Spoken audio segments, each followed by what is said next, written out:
Hey guys, what's going on? It's Dylan. I'm here to bring you a new video. I'm filming right now from the Berkshire Music School, where I take violin lessons here in the beautiful Berkshires of Massachusetts. And today's lesson is going to be on violin care, how to take care of your violin, because if you guys have been practicing everything I've showed you, your violin should look something like this.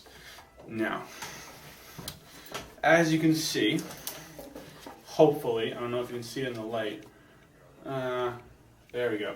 Right here on top of the bridge, or on top of the fingerboard, there's all this white stuff. That's the rosin that comes off your bow. So when you rosin your bow up, which I will show you how to do in a second, you're gonna want to, you're gonna accumulate a lot of rosin right here. So all that, like that white little patch right on top of the fingerboard right there, all of that is gonna kind of just cling on. It's really sticky, so it's gonna cling on and it's really annoying to get off.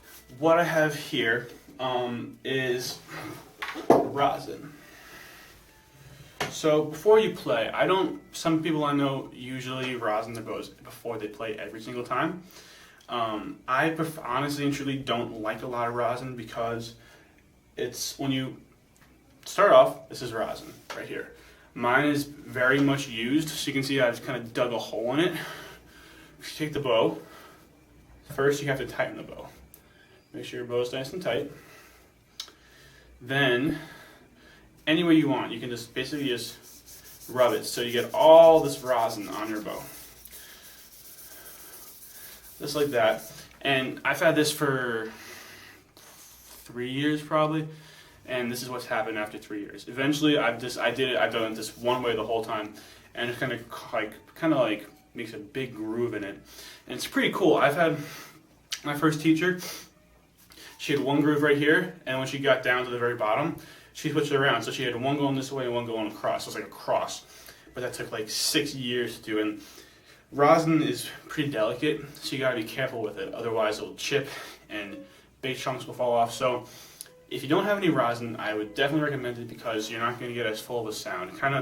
It makes your bow stick to the strings, so like it gives a really strong sound. And I'm not really sure if you can see it, but when I play on the strings, I'm not sure. I can see it. I'm not sure if you guys can see it, but there's white dust that floats off the bow right after you put rosin on. That's the rosin. So that's what falls down onto the fingerboard. And all of it, even right here, you can't really see it in the light, but right here on the sides, there's rosin too. So, to take care of that, what you want to do is, you can buy these at any music shop. It's just a rag, but you shouldn't use any rag, because regular rags are rough and you don't want to damage like the finish on your instrument. So you want to buy legitimate, like, they sell in music stores. Just buy a rag, ask for a cleaning rag. They'll know what you want. So basically, what I do when my violin gets like this, it's pretty obvious. You just clean it. But main part, what you want to do is you want to like stick this under here. You want to get under here, under the fingerboard, under the bridge. Then you want to go under the bridge and tailpiece and get under there. And then even under the tailpiece, so you want to like shove it all the way in there and get that in there. I'm just doing a quick run through because I don't have time to show you. I don't think you guys want to see me clean my whole violin. And then you definitely want to stick it under the strings, but let me get this for you. Under the strings, but on top of the fingerboard, so like that. And then just kind of like get it off, and then yeah, see the white stuff come off right there. So that's basically how you take care of the violin body. They have polishes you can buy. I had polish. I don't know where it went, but yeah, it's basically it for the violin body care. Other than that, I mean, just be careful with it. But yeah, just wipe it down every once in a while. Now on to strings. Strings can be expensive. Strings usually go for, a full set for me costs about $60 for all 4 strings. But they have beginner strings that you can buy, which I would recommend if you're a beginner. because the strings I have are meant for people who are advanced players. And even if you get a $100 string set, it's not going to matter. You're still going to sound the same because you have to know how to play on good strings. So, basically, for string care, this is going to sound really bad, but after a while, the rosin builds up on the strings too. So what you want to do is take your handy dandy cloth again, and I know it's really, but stick with me for 1 second. I'm going to keep rubbing it, and eventually it's just going to stop squeaking.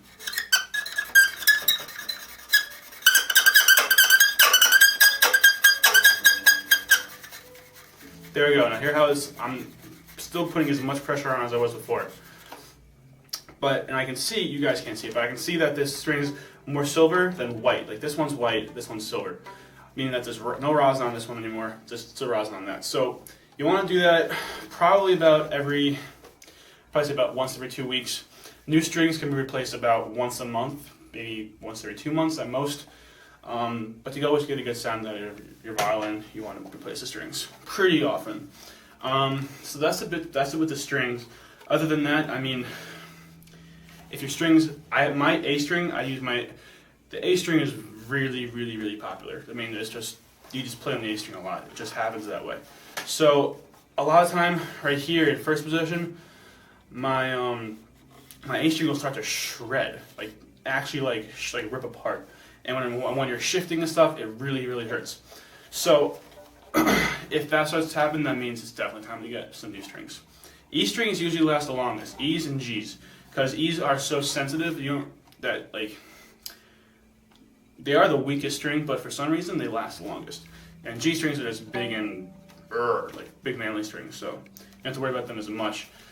And you can buy strings separately. You don't have to buy them in a pack. So if you just replaced like your E string, you can totally do that if you wanted to. That's about it for violin care as far as the violin goes. Right here we have the bow.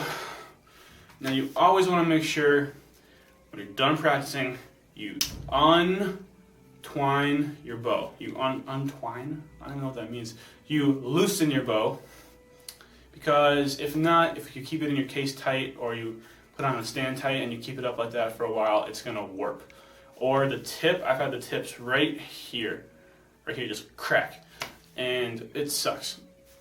You don't want to do that. So you always want to loosen your bow when you put it away, and you tighten it back up when you're going to use it. The tip of the bow is very, very delicate, and the tip actually, see how get my hair out of the way. My tip is actually a little dented. It actually usually comes up farther and it's pointier.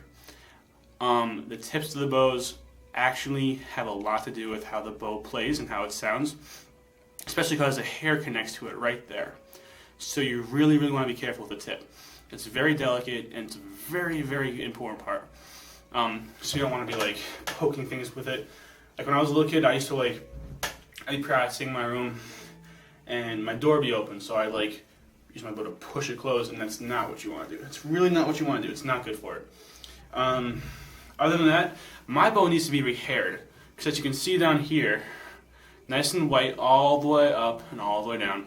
So you get to the very bottom, right there. What happens when bows become when you're playing the proper hand position, I haven't showed you the real one yet, this is what you guys are doing. But when you actually do the real one, and your thumb's in here, and it's leaning up against the bow, the oils from your thumb get into the pores here, and it messes it up. So see how mine's all black and gross, and they stick together, and it's hard. And when you play the violin, no sound comes out. Like right here, see? I'm playing all in the very bottom. Right here. No sound. Just because there's no friction, it can't grab the string. That's what rosin's for. Now you can put a lot of rosin on down there, but I wouldn't recommend it. I just recommend getting your bow rehaired. Way easier. Last thing for you guys is yourself. Now I'm making this video now because of the perfect timing. My fingernails are way too long. I really don't know if you can see that. Like this fingernail is really, yeah, you really can't see it, but it's actually, my fingernails are really long. They're probably about a millimeter long, 2 millimeters long, which, in case you guys know, is the width of a dime, which is pretty thin. But for your fingernails, that's a lot. So two millimeters is actually a lot. You want to keep your fingernails short because you really can't play, and it's just annoying. And you don't want to like scratch anybody if you go to like hug them or something like normally. So always good to keep your fingers cut clean. Some people, like people who play really expensive instruments, wash their hands before they play their instrument. If you really have an expensive instrument or you're just really precautious about your instrument, I recommend washing your hands before you play, because there's so much oil on these hands. Even if your hands are dry as heck, there's still oil that's going to be getting on. If you can, I really don't know if you can see this, it sucks. You can see this side of my violin right here is nice and dark, but this side is like really, you can kind of see it there. See how like right here it's all worn away, and then like right there it's all worn away, and then even up here on the side and up here on the side is worn away. The finish is worn off, whereas on this side it's right there, that side is worn off. That's because from shifting and then playing up here, your hand's scraping against it, so the finish comes off. So if you really want to take care of your instrument, you definitely want to wash your hands before. I don't, just because I'm lazy, and my violins, I'm getting a new violin soon. I've had this for about 6 years. I bought this for $1,200, but I'm going to college, so I need to get a new violin. And all my teachers said I need a new violin. So I'm not going to refinish it. You could just refinish it, bring it to a shop, have them put new finish on it, and you'll be all set. But in my case, I'm getting a new violin, and I'm probably going to start washing my hands because I really want to keep it in good shape. So I think that's about it for this video. Also, I mean, you guys have probably noticed that I use a bandana. That's because I get irritated even with the beard. The beard actually kind of helps a little bit. So all you kids out there, grow a beard, even if you're a girl. That's kind of weird, but I don't know, whatever makes you happy. I have a hypoallergenic chin rest right here. It's plastic, it's not wood. It's made for people like me who actually get irritated under their chin when you put it right there. So like, I had a regular wooden chin rest that came with this violin. I used it for a while, and I'd always get like a rash right here. So I put on a hypoallergenic chin rest. It worked perfectly, but then I put this on over it, and it's really, really comfortable. It's like the most comfortable thing in the world. I love it. I would recommend all of you guys doing it. Any Miss Moran's kids are watching this down at the middle school or elementary school, I know you guys are doing this. Keep rocking it. It's awesome. It's great. So yeah, I hope all you guys do that. That's my orchestra teacher at schools, middle school and elementary kids, if in case anybody who doesn't go to that school was watching this video. I'm like, who the heck is he talking about? That's what I'm talking about. So you can do that also. Yeah, that's really about it. I can't think of really anything else that would be good for maintenance, I guess, and taking care of your violin. Yeah, guys. So for now, just keep practicing. New video up soon. Probably another lesson. This was just a little shoot in there. So in case you guys are having any difficulty, leave me a comment below if you have any difficulty with anything. If you're having problems, if you have comments, please leave me comments. Comments are so helpful. And requests, you guys are more than welcome to give me requests on videos to make, because it makes it a lot easier on me. And I like to see what you guys want to do too. So keep practicing, guys. Hope you enjoyed this video, and I'll see you next time.